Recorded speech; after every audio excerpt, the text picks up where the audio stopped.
Never underestimate the dead silence of a self-made man. For 12 agonizing minutes, I watched my son-in-law ransack my desk and plunder my family's deepest financial secrets.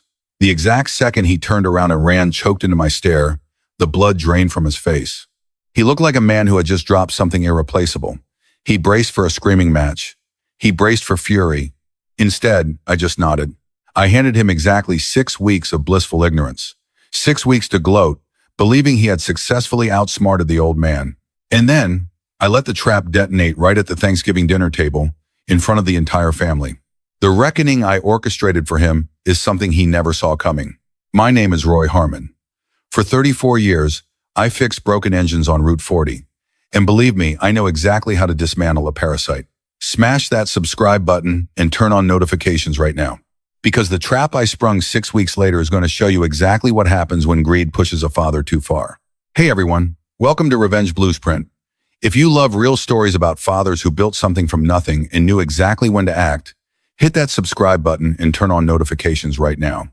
You're going to want to stay until the very end of this one. Because what happened between that Thursday in October and the Thanksgiving table 6 weeks later is something I am still sorting out, and I think some of you will recognize it. My name is Roy Harmon. I'm 67 years old. I ran an auto repair shop on Route 40 inches Terre Haute, Indiana for 34 years. I buried my wife Carol in October 2020. And this is the story of what I built, what someone tried to take from me, and what I learned about the difference between the two. Route 40 used to be called the National Road.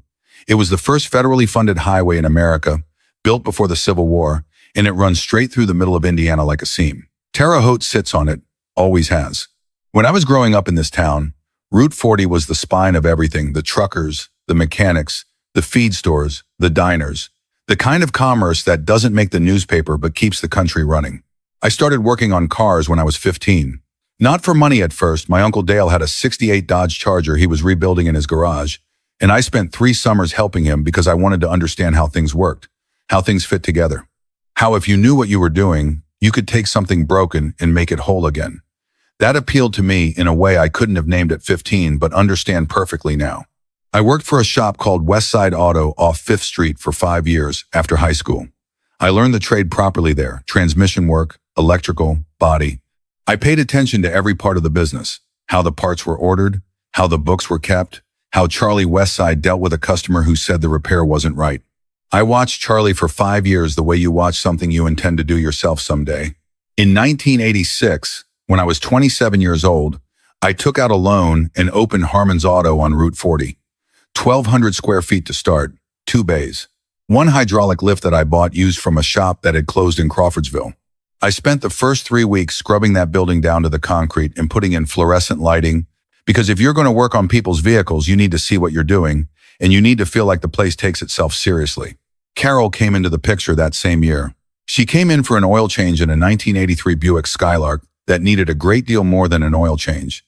And she sat in the waiting area and read a paperback novel while I worked. And when I told her the honest estimate, she looked at me over the book and said, "That's a lot of money for a car I'm trying to get rid of." And I said, "Then let me see what the minimum is to get you through the winter." And she said, "I appreciate that." And that was how it started. We got married in 1988. Leslie was born in 1986. I want to be precise about the timeline because it matters. I was already a father, already a business owner, already deep in it when Carol and I got together. She walked into a man who was mid-construction, not one who was planning to build. And she didn't run from that. She picked up a hammer. Carol kept the books for Harmon's Auto for 20 years. Not as a bookkeeper, she had her own job. She was a medical records technician at Union Hospital for 23 years. She kept Harmon's books on top of that because she believed in the shop and because she was, frankly, better with numbers than I was.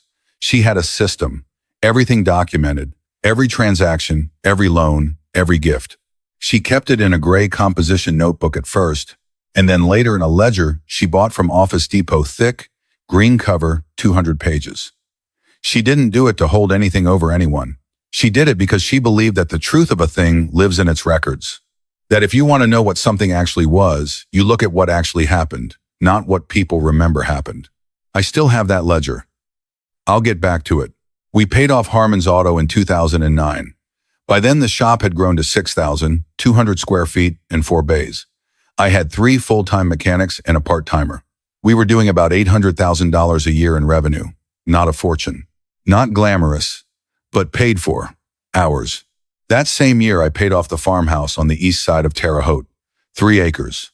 A house that Carol had found in 1994 and that I had spent the better part of 15 years fixing up room by room, the way you do when you have a business and a daughter, and not enough hours in any given week, but you refuse to hire it out because some things you do yourself or they don't feel like yours. On the kitchen counter of that farmhouse, there is a metal recipe box with a red lid. Carol's. She kept it next to the coffee maker. Every recipe she knew was in there, written in her handwriting on index cards, the kind of small print, precise handwriting that told you everything about the kind of person she was. She made good soup. She made a pot roast that I have never been able to replicate and have never stopped trying. After she passed, I moved the recipe box exactly 0 inches from where she had left it. Some things you leave where they are. That's all there is to that. I retired from Harmon's Auto in 2019, the same year Carol was diagnosed. I sold the business, not the building, just the business, to a man named Dave Ferris, who had worked for me for 11 years and deserved it. The building on Route 40 I kept. I leased it to Dave for $2,800 a month, a number we agreed on because it's fair to both of us and because Dave is a good man who has kept the name on the sign. I drive by sometimes just to see it. Harmon's Auto, green and white. I'll tell you, it still means something. Carol died in October 2020, pancreatic cancer, 7 months from diagnosis to the end. She was 61 years old.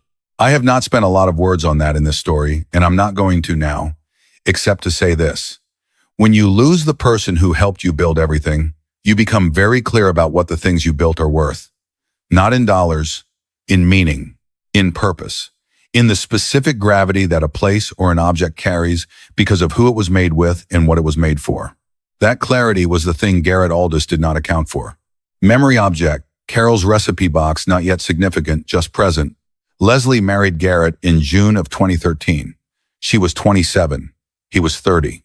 They met through friends in Indianapolis, where Garrett was doing commercial real estate development, the kind where you buy old industrial properties, rezone them, sell them at a markup to developers who build apartment complexes. He was good at it. He had a way of seeing how things could be transformed from what they were into something more profitable. That's a legitimate skill. I want to be fair about that.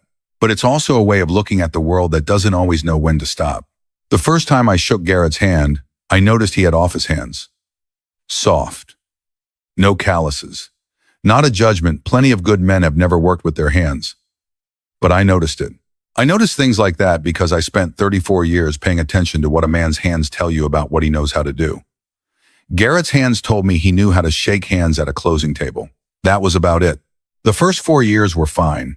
He was present, reasonably attentive to Leslie, respectful to Carol and me. He made a decent living.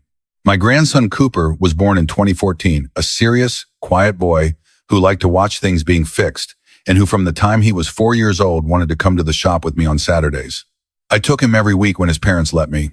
He would sit on a rolling stool in Bay 3 and watch me work on whatever I had going, and he'd ask questions with the kind of genuine curiosity that makes you hopeful about a person. Cooper was the best part of the family picture. Then Carol got sick, and things in people's character have a way of becoming more visible when the context changes. I'm not going to say Garrett got worse when Carol got sick. What I'll say is that Garrett became more apparent, like a light changed in the room and I could see the furniture more clearly. The questions started in 2020, while Carol was in treatment. They were small questions politely phrased, always framed as concern. Roy, have you and Carol thought about an estate plan? Roy, have you talked to a financial advisor about the building? Roy, what are your plans for the property long term because the market out there has really moved? I answered these questions the way I always answer questions I don't fully trust, briefly and without specifics. We're fine, Garrett. Carol and I have things taken care of. I'll let you know if I need anything. He would nod. Smile? Move on. Carol noticed.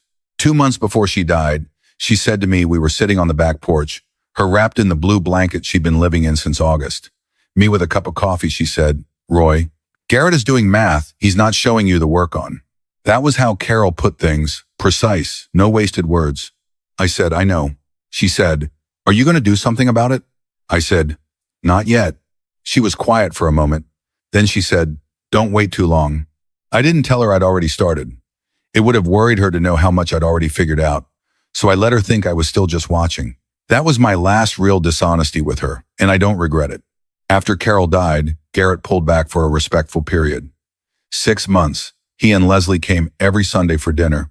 He helped me with things around the house, a gutter that needed rehanging, a section of fence on the east side of the property. He was helpful in the way that a man is helpful when he is also investing. I recognized it. I watched it. I said thank you when it was warranted, and I helped him too when he needed it, because that's what family does, regardless of what else is happening underneath. The clearest moment came on a Sunday in August of 2022. I had driven over to Leslie and Garrett's house in Indianapolis to watch Cooper for the afternoon while they ran errands. Garrett was supposed to be back by 3. He came in at 4:15 on the phone, a voice call, and walked straight through the kitchen and into the back den without making eye contact, which was something he normally would not do. I was at the counter cutting an apple for Cooper. I didn't move. I listened. Garrett's voice, through the den door. The Route 40 property. If we can get him to sign off before the end of the year, the restructuring makes a lot more sense from a tax perspective. I cut the second half of the apple. I know, but he's 66 and he's alone out there. And Leslie is starting to ask the right questions. I put the apple on a plate. Just need a few more weeks to get the numbers in front of her. I took the plate to Cooper in the living room. He was watching something on an iPad. I set the plate beside him. He said thank you without looking up. I went back to the kitchen and made coffee. Garrett came out of the den 4 minutes later. He looked at me. I was pouring. How was Cooper, he said. Easy, I said. He always is. That was the whole conversation. I drove home at 6:30. Indiana summer sunset on I-70 flat and orange. The kind that goes all the way to the horizon and makes you feel like the state has no edges. I drove and I thought about what it means when a man refers to another man as a restructuring problem. I got home. I sat at the kitchen table. I wrote in the back of the ledger, the 14th of August, 2022. Overheard call Route 40 property, sign off before end of year, will monitor. By January of 2023, the notes section had 6 pages. In February of 2022, before the August phone call, actually, which matters to the timeline, Garrett had suggested a meeting with a financial advisor. Just to get everything in order, Roy. Peace of mind. The advisor's name was Mark Delacroix, based in Indianapolis, an associate of Garrett's from a commercial real estate deal a couple of years back. I went to the meeting. I sat across from Mark Delacroix in his office on North Meridian Street. Nice office. The kind where everything is designed to make you feel your money is in serious hands. And I listened to his presentation about a family trust structure. The proposal was this. Roy D. Harmon transfers management of his assets, the Route 40 building, the farmhouse, into a revocable trust, with Leslie and Garrett as co-trustees with immediate authority to make decisions regarding the assets on Roy's behalf for estate planning efficiency. I asked 2 questions. The first, what does immediate authority mean exactly? Delacroix said it meant that Leslie and Garrett could manage the assets, sign on behalf of the trust, make financial decisions, so that in the event Roy is unavailable or incapacitated, there's no disruption. I asked my second question, and what does in the event Roy is unavailable look like in practice? He gave me a non-answer. Something about future planning and proactive estate management. I said I would think about it. I thanked him for his time. I drove back to Terre Haute on I-70, and I called an attorney in Indianapolis, not the family attorney, a different one, a woman named Sandra Okafor, who had been recommended to me by my accountant, and I told her everything that Delacroix had said. Sandra listened. Then she said, Roy, what they're describing would give them control of your assets while you're still living. With immediate effect, that's not estate planning. That's a transfer of authority. That's what I thought, I said. What do you want to do? I want to make sure the building is protected. 3 weeks later, Harmon Properties LLC was filed in Indiana. Roy D. Harmon, sole member. The Route 40 building transferred into it, the 14th of January 2022, recorded at the Vigo County Courthouse on January 21st. I didn't tell Leslie. I didn't tell Garrett. I updated my will with Sandra to reflect the new structure. The farmhouse I left in my own name for the time being, but I updated the beneficiary designation. And then I started keeping the ledger. Carol's ledger, the green-covered one, 200 pages, had run out of pages in 2018. I had continued it in a new ledger of my own. Same format, same columns, same handwriting style I developed from watching Carol's all those years. I'm not a precise man by nature, but I learned precision from her the way you learn a language, by living with someone who speaks it. When I went back through Carol's original ledger in my continuation of it, the numbers told a story that I had felt but never seen written down before. The first entry was from 1,998. Leslie was 12. We had co-signed a car loan for Carol's sister Diane, $8,400. Diane paid it back. Full entry, amount, date, repaid in full, date of final payment. That was how Carol kept it. Not to hold anything over Diane. Just because the truth of a thing lives in its records. The entries related to Leslie and Garrett began in 2009, when Leslie was a junior at Indiana University in Bloomington. I paid her tuition directly, $31,200 over 3 years, the balance after her scholarship. Carol recorded it as a gift, not a loan. Leslie's college fund paid in full. No repayment expected. In 2013, the year of the wedding, $18,000 toward the rehearsal dinner and some other wedding costs. Recorded. Gift. In 2015, $42,000 toward the down payment on their house in Indianapolis. I had the money from what Harmon's Auto had earned over the years. Carol and I talked about it. She said, "It's her house, Roy, not his. Make sure it's going toward her." I said I understood. We gave it. Recorded as a gift. 2016, $11,000 toward a kitchen renovation at the Indianapolis house, which Garrett had insisted on before they could sell the house for what it was worth. They haven't sold it. 2017, Garrett's car loan. He had overextended on a lease for a vehicle he couldn't comfortably afford. I paid $18,500 to settle it. He said he'd pay me back. I said, "Don't worry about it." I recorded it. I noted in the ledger, Roy told Garrett not to worry about repayment. Garrett thanked him. Subject not raised again. 2018, $7,200 to help with Cooper's preschool tuition when Leslie's job situation changed. 2019, the year Carol was diagnosed. $4,000 for an emergency dental situation of Garrett's that his insurance didn't cover. He thanked me at the time. We never spoke of it again. 2020, the year Carol died. $9,000 to help with Leslie's transition to part-time work while she helped with Carol's care. I don't record that one with any bitterness. That money went toward the right thing. 2021, $8,400 for a new HVAC system at the Indianapolis house. Garrett called it a necessary capital expenditure on the property. I said I'd help. I helped. 2022, $6,000 for Cooper's private school application fees and initial enrollment. Leslie's choice. Her son. I was glad to do it. The running total at the end of 2022, $214,300. Every dollar documented in Carol's handwriting and mine. Not loans, most of them I had called gifts at the time, but recorded. I want to be clear about why I kept the ledger. I didn't keep it to punish anyone. I didn't keep it to one day drop it on a table and watch people's faces. I kept it because Carol taught me that the truth of a thing lives in its records, and I wanted to know the truth of what our family had cost me, and more importantly, what I had chosen to give. There's a difference. You can give something without resentment, but you can also give something without clarity, and the ledger gave me clarity about what had been freely offered versus what had been expected.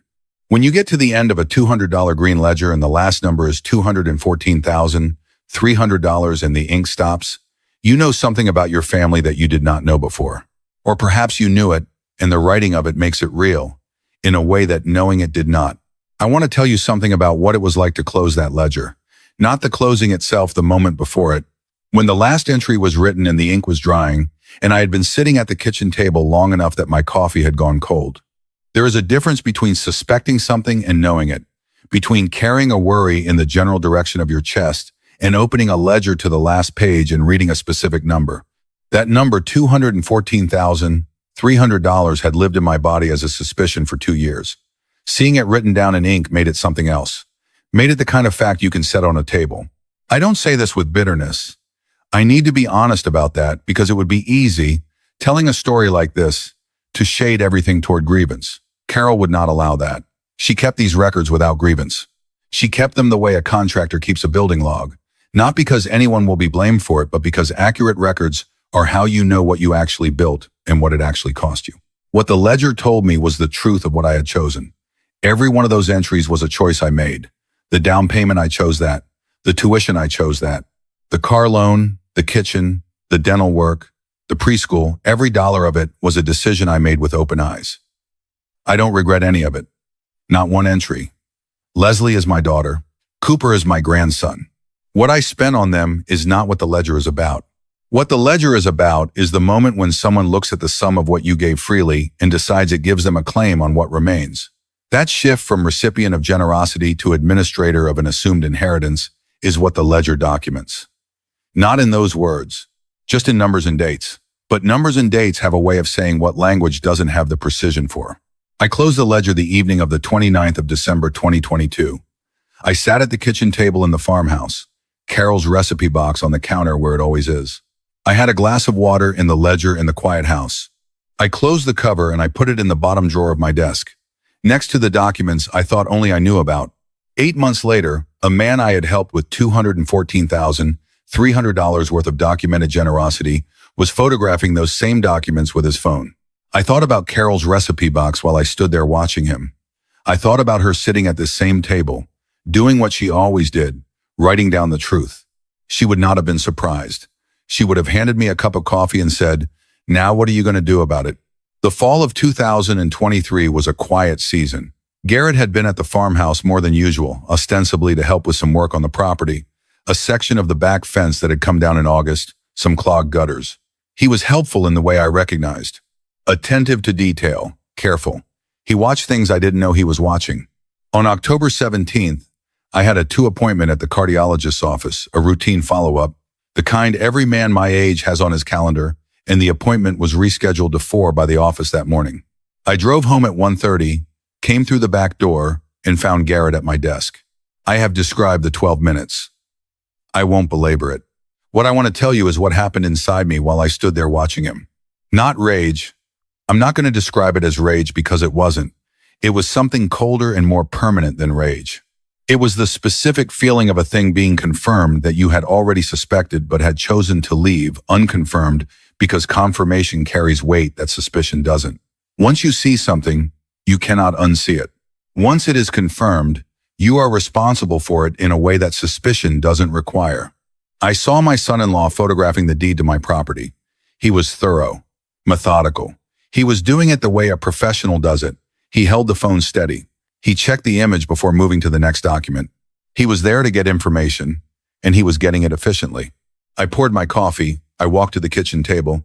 I sat down. When Garrett looked up and saw me, I was already on my second sip. "Roy." His voice, careful, calibrated. "You're home early." "Appointment got pushed," I said. "How you doing, Garrett?" He set his phone face down on the desk. "Good. Yeah, I had a few minutes. I stopped by to check on that gutter on the north side, make sure it was still holding." "Appreciate it," I said. We talked for 20 minutes about nothing in particular. The gutter, Cooper's soccer team, a Colts game from the previous weekend. He had a glass of water. I had my coffee. He was composed. I'll give him that. His hands were steady.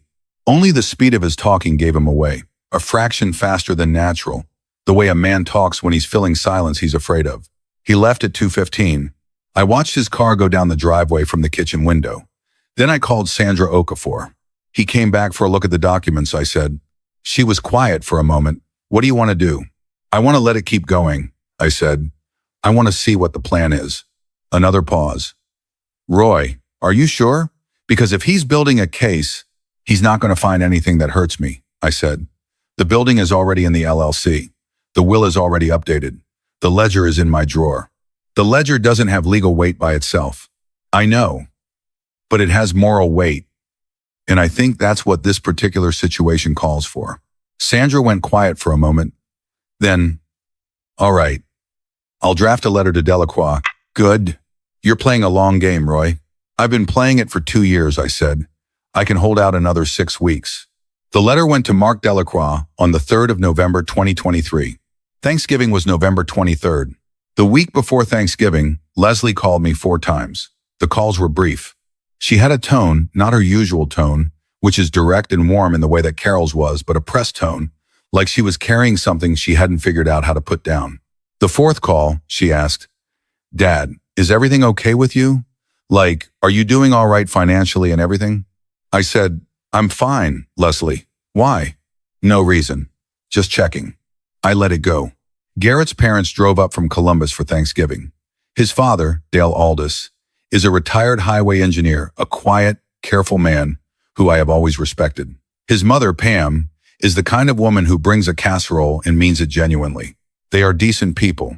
They had nothing to do with what their son had been building. I want to be clear about that. The farmhouse on Thanksgiving looks the way Carol designed it to look. The table extended with the leaf in, the good tablecloth she saved for holidays, the candles on the sideboard. I did not change these things after she died because the house knows how to be itself without my interference. I cooked what I knew how to cook, and I bought the things I didn't know how to cook from the grocery store, and nobody said anything about it. Cooper arrived with Leslie and Garrett at 1:00. He came through the front door and immediately went to find Dutch, my yellow lab, who was in the kitchen because he was always in the kitchen when there was cooking happening. 9 years old, Cooper and Dutch 11, and the two of them had an understanding that transcended the rest of us. I heard them in the kitchen, Cooper talking to the dog and the running commentary that children maintain with animals they love, and I was grateful for that sound in the house.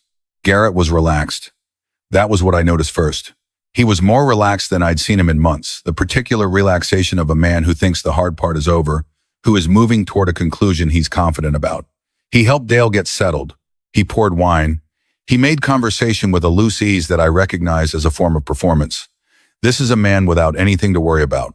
I noticed him noticing the folder at my place setting, a plain folder, sitting at the head of the table, flush against the edge like it might be a menu or a place card. He glanced at it once, looked away. The relaxation didn't leave him. He had no reason to think anything was in that folder, except perhaps some recipe I'd wanted to reference, or a note I'd written to myself. We ate. We talked about Cooper's soccer team and Dale's retirement project, which involved restoring a 1,971 International Harvester Scout that he kept in storage in Columbus. I know something about old vehicles, and Dale and I could have talked about the Scout for an hour, and under different circumstances we would have. The dinner was good, the kind of dinner that Carol would have felt in the house even if you couldn't see her. It was after the turkey was carved and the plates were settled, and Cooper had eaten enough to feel comfortable asking if he could be excused to go find Dutch. And I had told him yes, that Garrett set down his fork and cleared his throat. I knew the sound of that throat clearing. I had been hearing it for the past 2 years. I just want to say something, if everyone's okay with it, Garrett said. He looked around the table with the expression of a man who has rehearsed this. I know, Roy, I know this might not be the typical Thanksgiving conversation, but as a family, I think it's important, and I hope it feels like good news, because I mean it that way. Dale looked at Garrett. Pam looked at her plate. Leslie looked at her hands. We've been working on something for Roy, for his future, for all of our futures, honestly. Roy is 67 years old. He's got real assets, real property, and Roy, you know I say this with nothing but respect, it's important to have a plan. For the Route 40 building, for the farmhouse, for everything Carol worked so hard to help you build. He paused, smiled. I've been in conversation with a financial advisor, Mark Delacroix, very qualified guy, and we put together a family trust structure that would protect Roy's assets, make sure they're properly managed going forward, and make everything simpler for the family when the time comes. I set my fork down. It made a very small sound against the plate. Who's we? I said. Garrett looked at me. The smile shifted. Roy, me, and Leslie, and Mark. Leslie. I looked at my daughter. Leslie looked at me for a moment. Then she looked at the table. Dad, Garrett thought. I'm not asking what Garrett thought, I said. I'm asking if you were part of this conversation. A silence around the table. Dale Aldous had gone very still. Pam was not looking at anything in particular. Garrett said, Roy, look, I know this might feel like we're overstepping, but you're 67. You drove the same truck for 18 years. You won't even replace a light in the shop. That's about the fluorescent tube in Bay 3, I said. I've been meaning to get to it. That's what I mean, Garrett said. That kind of thing, you put things off. And I'm worried that you're going to put off the important things too, and then it's going to be Garrett. I said his name the way I had said it in the kitchen after Thanksgiving 3 years ago, when he had told me a business deal I thought was foolish, and I had been proved right. Quiet. Final. I want you to listen to me for a minute. He stopped talking. I reached past Carol's recipe box. It was on the sideboard behind me, where it always was, the red lid catching the candlelight, and I picked up the folder at my place setting. I opened it. I took out 3 documents. I placed the first in the center of the table. The Harmon Properties LLC filing, the 14th of January 2022. Roy D. Harmon, sole member. The Route 40 building. Transferred, recorded, done. The building, I said, is in an LLC. Has been for almost 2 years. Any trust structure Mark Delacroix is planning around it is planning around something that is no longer in my personal name and cannot be moved without my explicit, documented consent as sole member of the LLC. Garrett looked at the document. He picked it up. He read it carefully. He set it down. I placed the second document, the letter from Sandra Okafor to Mark Delacroix, the 3rd of November 2023. 3 weeks prior, that's a letter from my attorney advising Delacroix that I have independent legal representation and that no discussions about my estate should proceed without my attorney's involvement. Mark Delacroix received it the morning of November 4th. He called Garrett that afternoon. Garrett looked at the letter. He did not pick it up. Garrett, I said, did you tell Leslie about the call from Delacroix on November 4th? A pause that told me everything. Leslie was looking at Garrett now. The kind of looking that a wife does when she is recalculating something she thought she already understood. I placed the third document, the ledger. 27 pages photocopied from the original. Carol's handwriting on the first 18 pages. My handwriting on the last 9. Every entry dated, documented, described. That's 35 years of records, I said. My wife Carol kept them for the first 20. I kept them after she was gone. Every dollar that moved between this family and yours. I let that sit for a moment. The total, as of December 2022, is $214,300. That's documented as gifts at the time they were given. I'm not calling them loans. I'm not asking for them back. I just want everyone at this table to know the number. Dale Aldous picked up the ledger. His hands were the hands of an engineer. He turned to the last page. He looked at the final tally. He set it down very carefully. He did not say anything. Garrett said, Roy, I want to be clear that I was never trying to. Garrett. I folded my hands on the table. I looked at my son-in-law and I spoke to him the way I had spoken to difficult customers at Harmon's Auto, not unkindly, not with heat, but with the absolute clarity of a man who has done his work and knows exactly where he stands. I built the shop on Route 40 when I was 27 years old. Carol and I paid off the farmhouse when I was 50. We drove used vehicles. We did not take vacations we could not afford. We did not buy things we had not earned. I put your wife through Indiana University, helped her buy a house, covered a kitchen renovation, settled a car loan, paid for preschool and dental work and a new HVAC system. Brief pause. I did all of that because that's what family does, and I don't hold a single dollar of it against Leslie. Not one. I looked at Garrett. What I do not accept is the assumption that because I am 67 and widowed and I haven't fixed the light in Bay 3, I need to be managed. I do not need to be managed. I need to be respected. Those are different things. Cooper appeared in the doorway from the kitchen at that moment. Dutch at his heels. He took one look at the room and stopped. He was 9 years old and smart enough to know that something had changed in the temperature of the house. I looked at my grandson. Hey, bud, I said, will you take Dutch to the back room for a little bit? Let me and your dad and Grandpa Dale talk for a minute. Cooper looked at me. He had his mother's eyes. Is everything okay, Papa Roy? It will be, I said. Go on. He went. Dutch went with him. The door to the back room closed. I looked back at Garrett. We are going to finish this dinner, I said. And then you and I are going to talk in the kitchen. And then Dale and Pam are going to drive home safely. And Leslie and Cooper are going to stay the night if they want to. And tomorrow morning, everyone is going to be clearer about where things stand. Garrett opened his mouth. Dale Aldous put his hand on his son's arm. Garrett, Dale said. One word. Quiet. Garrett sat back in his chair. We finished dinner. In the kitchen afterward, Garrett and I stood on opposite sides of the counter. He had tried 3 approaches in roughly this order. Explanation, blame shifting, appeal to my better nature. I gave him the same answer each time, which was no answer at all. Just silence. The kind of silence that's already made up its mind. I was trying to help, he said. Leslie was worried about you. After Carol, she's been worried ever since Carol, Roy. I know she has. And you live out here alone. You won't talk about your finances with anyone. I talk about my finances with my attorney. He stopped, recalibrated. The letter to Delacroix, the LLC. You'd already. He shook his head slightly. How long had you been planning this? Long enough, I said. I poured a glass of water. I did not offer him one. Garrett, I want to ask you something. The Thursday in October, when I came home early, he went still. The color change was slower this time, but it was there. I know you were here, I said. I know what you were doing. I've known for 6 weeks. A long pause. Why didn't you say anything? He asked. His voice had dropped to something that sounded closer to the real thing, not the performance, but the actual man underneath it. A little raw, a little young. Because you needed to see it played out, I said. You needed to sit across that table tonight and understand what I actually have, what I actually did. So that when we have this conversation, it's not about my memory or my judgment or whether I can manage my affairs. It's about your choices, your decisions, what you thought you were going to walk away with. He was quiet for a moment. I wasn't going to steal from you. I believe you believe that, I said. I think you told yourself you were helping.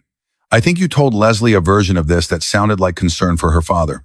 And I think the plan, as you had it drawn up, would have given you and a financial advisor I have never vetted the ability to make decisions about my property while I am still alive. I set the water glass down. That's not estate planning. That's a transfer of authority. Sandra Okafor told me that in February of 2022. I expect you knew it too. He didn't answer that. What do you want from me? He said. I want you to be honest with your wife, I said. About Delacroix, about October, about all of it. The version she has right now is not the full version, and that's not fair to her. I looked at him. Leslie is a good person. She has been a good daughter. She deserves to know what she was part of and what she wasn't part of. He looked at the counter, then at me. His eyes, in this light, in this moment, had the look of a man doing arithmetic on something he already knew the answer to and didn't like. She's going to, he stopped. That's between you and her, I said. It always was. I walked out of the kitchen. I went to the back room where Cooper was sitting on the floor with Dutch, both of them watching something on the old television I keep in there. Dutch lifted his head when I came in. Cooper looked up at me. Hey, Papa Roy, he said. Are you okay? I sat down on the floor next to him. Something a man my age does not do often and pays for in the morning. I did it anyway. Yeah, I said. I'm okay. Was Dad in trouble? I thought about that question for a moment. About how much truth a 9-year-old is owed. About what Carol would have said. Things are being sorted out, I said. That's all. Cooper nodded. Dutch put his head on my knee. We watched television for about 20 minutes. It was the most peaceful 20 minutes of my day. Later that night, after Dale and Pam had gone to their hotel and Garrett had gone to the guest room, or perhaps had left, I didn't hear his car. Leslie came into the kitchen. I was washing dishes. The house was quiet in the particular way it gets after a lot of people have been in it. She stood in the doorway for a moment. I didn't turn around. How much of it did you know? She asked. Most of it. For how long? Almost 2 years. She made a sound. Not words. Just a sound. I dried my hands. Set the dish towel on the rack where Carol always hung it, turned around. Leslie was sitting at the kitchen table, her mother's kitchen table. She was 37 years old, and she looked like she was 12 again, the way you can look at your own child no matter how old they are and see the age underneath the one they've reached. I didn't know about October, she said. I didn't know he went to the house when you weren't home. He told me he'd stop by to check on the gutters and you'd been there. He didn't tell me. I know, Leslie. In the Delacroix letter, he didn't show me that. He told me Delacroix had advised a small delay in the plan, and she stopped, pressed her lips together. He was managing me too. I pulled out a chair and sat down across from her. Carol's recipe box was on the counter behind her, the red lid catching the light. I looked at it for just a moment. Leslie, I said. She looked up. I know you weren't running this. I know you were handed a version of it that was designed to sound like love for your father. I put my hand on the table, not on hers, just near it. I need you to know that none of what happened tonight changes what I think of you. Not a thing. She started to cry. Not the loud kind, the quiet kind, which in my experience is the kind that has been held back longer. I sat still. That's what you do when someone has earned the right to cry. You let them have it. I should have asked you directly, she said. I should have come to you and said, Dad, Garrett wants to do this estate plan thing. What do you think? Instead of letting him frame it as something that was already in motion. Yes, I said. That's true. She wiped her eyes with the back of her wrist. I thought I was helping. I know. Is that enough? I know. I considered that. Considered what Carol would have said in this moment, she would have known the exact right thing. She had a gift for naming the right thing without making it sound like a verdict. I thought about the summer Leslie was 9 years old. She had run her bike into a neighbor's car and knocked the side mirror clean off, and had come home and hidden in the garage for 2 hours rather than tell me. Carol had found her. Carol had sat down on the floor of the garage next to her in good clothes, not caring, and they'd been in there together for a while. Then Carol had come and gotten me, and the three of us had walked over to the Haverfields' house. I'd paid for the mirror. We'd walked home. Leslie had held both our hands all the way down the block. She was 37 now, and there was nobody's hand available. But she was still sitting in the garage, in a manner of speaking. And some instincts don't go away just because you're old enough to know better than to need them. It's enough for tonight, I said. The rest of it, what you do with Garrett, what your marriage looks like from here, that's yours. I'm not going to weigh in on it. It's not my place, and it wouldn't be fair to either of you. She nodded, was quiet for a moment. The ledger, she said. I had no idea it was that much. $214,000, I said. Your mother started keeping it in 1998. She didn't keep it to hold anything over anyone. She kept it because she believed in accuracy. I kept it for the same reason. Leslie looked at the recipe box on the counter, looking at it the way she sometimes did, the way both of us sometimes did, as though Carol might answer if you looked long enough. She would have known this was coming, Leslie said. She would have seen it years ago. She did see it, I said. She told me not to wait too long. A pause. What did you say? I said not yet. Leslie almost smiled. That sounds about right. I stood up. I was tired in the way that a day like this leaves you tired not physically, but in some deeper compartment that doesn't have a name. I put my hand briefly on her shoulder as I walked past. Get some sleep, I said. Cooper can have the back room. You know where everything is. Dad. I stopped. Thank you, she said, for not making it worse than it had to be. I nodded once. That's just how you handle things, I said. You handle them the way they need to be handled. I went to bed. Dutch followed me upstairs and settled at the foot of the mattress where he had settled every night for 11 years. The house was quiet around us. The farmhouse always got quiet fast once everyone was gone or asleep, like it was grateful to have its breath back. I lay there for a while in the dark. I thought about Carol. I do this every night. It's not something I do deliberately. It's just what the dark does when you're 67 and alone in a house that has 31 years of her in it. The recipe box on the counter, the tool organization on the pegboard in Bay 3, her handwriting still on every label, the system she built for the books, the specificity of how she kept records, how she said that the truth of a thing lives in its records, how I had taken that belief and carried it forward for 4 years without her. I thought about what it had cost her to keep that ledger. Not the labor of it. Carol was built for precision. The ledger cost her nothing in effort. I mean, what it had cost her emotionally. To see, year after year, the number growing. To watch Garrett Aldous arrive at Sunday dinners with his careful charm and his calculating eyes, and to know that the reason he was being careful was that he was doing math. And to keep writing it down anyway, not to confront, not to accuse, just to record, just to make sure the truth would be available when the truth was needed. That was Carol. That's what she gave me, not just 32 years of marriage and a daughter and a grandson and a farmhouse, but a way of seeing, a discipline of accuracy. The understanding that the quietest tool is often the most important one. I thought about Cooper, about him asking if Papa Roy was okay while Dutch pressed against both of them in the back room, about his face in the doorway when he'd sensed the temperature of the house change. He was 9 years old, and he already had the quality I valued most in a person. He paid attention. He watched things, he asked real questions, and waited for real answers. He was going to be all right. Whatever happened between his parents, however the next years went for Leslie's family, Cooper was going to be all right. I was going to make sure of it. I thought, I have been building things my whole life. I know what they're worth. And more importantly, I know what they're not worth. They're not worth a specific peace of mind I had sacrificed for 2 years of watching and waiting. They're not worth Sunday dinners with a man I was calculating against. They're not worth the version of the family I thought I had, the one I had been quietly grieving for 2 years before I even named it as grief. What they are worth is Cooper on a rolling stool, asking how things work. Leslie's voice on a Sunday phone call. Dutch's head on my knee. The recipe box where Carol left it. That's what they're worth. And that I could still protect. I went to sleep. The house held its ground around me, the way old houses do. I want to stop here and say something that I've been turning over since that Thanksgiving. Something I'm not entirely sure about even now. I kept this quiet for almost 2 years. I watched. I documented. I made my moves carefully and one at a time.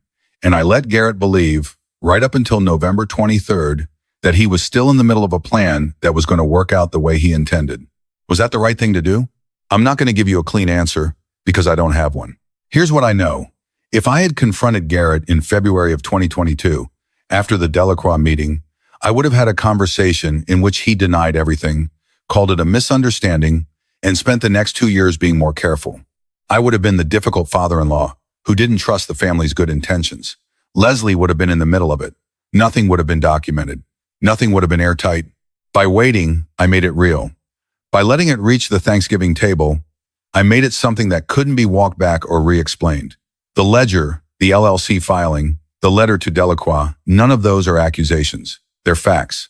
And you cannot argue with facts the way you can argue with accusations. But here's what I'm less sure about. The cost. 2 years is a long time to know something and not say it. 2 years of Sunday dinners where I watched Garrett's hands and calculated whether his helpfulness was genuine. 2 years of conversations with Leslie where I listened for the pressed tone in her voice and said nothing to address what was causing it. 2 years of being the only person in the room who knew the whole picture. That's a weight. I carried it in a way that I think changed how I was present with my family. I was always a little further back, always watching, always calculating the next 6 weeks. Carol would have told me that was my nature anyway, she said more than once, that I thought 6 steps ahead and never told anyone. She was right, but she would also have said there's a point at which thinking too much and saying too little starts to cost the relationship something you can't get back. I'm not sure I found that point on the right side. What I can tell you is this. Garrett knew what he was doing was wrong. He knew it from the Thursday in October when he photographed those documents, and my voice on the phone asking, "You're home early?" startled the color out of his face. He knew it before that he knew it the day he called Delacroix without telling me, and certainly without telling Leslie the full picture. A man who was genuinely helping wouldn't have needed to gather intelligence first. A man who was genuinely worried about his father-in-law would have sat down at this table, the same table where I sat with him 20 times over the past few years, and said, "Roy, I'm worried. Here's what I'm worried about. What can we do together?" That's not what happened. What happened is what happens when a person decides that someone else's life is a problem to be solved rather than a reality to be respected. I built Harmon's Auto from a used hydraulic lift in 1,200 square feet when I was 27 years old. I paid it off. I built the farmhouse up from what it was, room by room. I drove the same truck for 18 years. I put my daughter through college and helped her buy a house and covered the things in between, not because I expected gratitude, but because that is what fathers do when they are in a position to help their children.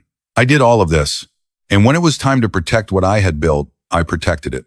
Not with anger, not with drama, with preparation and accuracy and patience. I'm a mechanic. I know how things work. I know that if you want to fix something properly, you diagnose before you touch it. You understand the system before you intervene. You don't guess. You don't assume. You do the work, you learn the truth, and then you act on the truth. That's what I did. Whether I waited too long, whether Leslie paid a price for my patience that she shouldn't have, I genuinely don't know. I think about it. I think about the 2 years of press phone calls and the anxiety she was carrying that I could have lifted if I'd been willing to let it be less tidy. I don't have a clean answer to that. I'm not sure I will. Life doesn't give you those very often, the clean answer, the judgment-free verdict. Usually it gives you the thing that was necessary and the thing that was costly, and they're both the same thing, and you just have to sit with that. What I can say with certainty is this. A man who spent 34 years fixing things for other people is not going to quietly hand over the keys to his own garage. Not at 67, not at 70, not at any age. What you build is yours. Not to keep forever, nothing is forever, but to decide about yourself. To say what happens to it and when and who it goes to. That right, that specific right to decide is not a luxury. It's the thing that a life of work earns you. The final say, I have that, I kept it, and I do it the same way again. 3 weeks after Thanksgiving, I was in Bay 3. The old Harmon's Auto building on Route 40 has 4 bays. Dave Ferris runs the business out of 3 of them. Bay 3, the one in the back left corner, the one I built out first when I expanded in 1995, I kept for myself when I sold the business. Not officially, not with any paperwork. It was just understood between Dave and me that the corner bay with the old workbench and the radio and the pegboard Carol helped me organize in 2001 was still mine. Dave had never put anything in it. He wouldn't. He knew what it was. Some things don't need a contract. The building smells the same as it always has. Motor oil and rubber and cold concrete. And beneath all of that, something I have never been able to name. Something that lives in old buildings where the same work has been done for a long time. 34 years of work is in those walls. You can't see it, but you can feel it. Every man who ever brought his car into that building and left it in better shape than he found it, that transaction lives in the air somehow. I know that sounds like something an old man says. I don't apologize for it. The fluorescent light in Bay 3 had been flickering for 3 months. I had a replacement tube in my truck, had bought it from the hardware store on Wabash Avenue 2 weeks before Thanksgiving. Meaning to get to it, I kept not getting to it. Some things sit in your truck that way. Not because you forget, and not because you can't, just because there's always something else, and the flickering light doesn't stop you from working, and you're not ready to fix it yet for reasons you don't fully name. I know now what the reason was. The flickering light was a thing that needed doing that I'd been putting off. And putting something off when you're in the middle of a long preparation is a way of keeping the ground moving underfoot, of not settling into anything too completely. When things are uncertain, you don't replace lights. You wait. It was a Tuesday. The second week of December, cold the way Indiana gets cold in December, not dramatically cold, not the kind of cold that announces itself, just the flat, steady cold of a state that doesn't romanticize its winters. Dutch was on the concrete floor next to my boot, asleep in the particular way that old dogs sleep, deeply and without apology.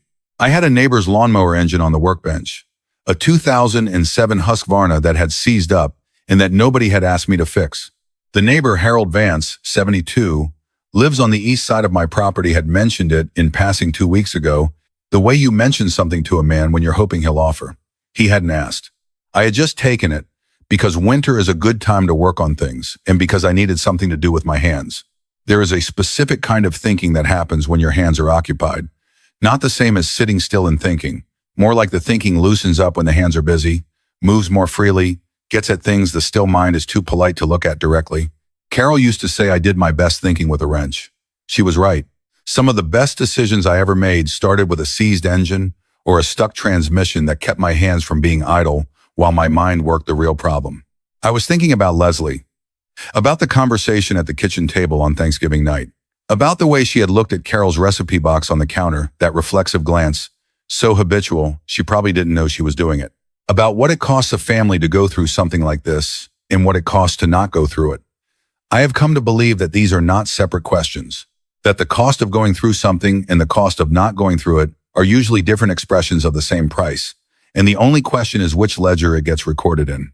I was thinking about Cooper, about the Saturday before he had come over, just the two of us, and we had driven down to Route 40 and I had shown him the shop the way I used to show it to him when he was smaller.